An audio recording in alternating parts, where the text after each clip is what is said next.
Saad presented in the same poster session an update from the SWOG study looking at RVD plus ELO versus RVD alone in high-risk disease. The original results showed really quite encouraging PFS for both arms.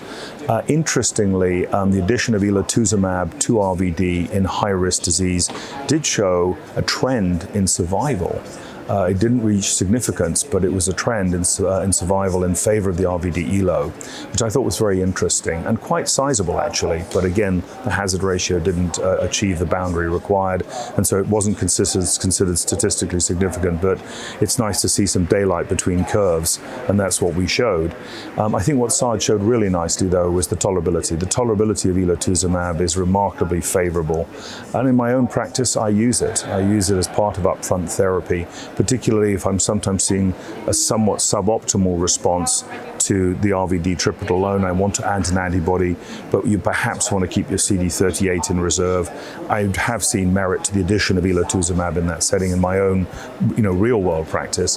And this study certainly supports the safety of the approach. And whilst it didn't meet its endpoint, its primary endpoint, nonetheless, there's some interesting trends in the results that were shown.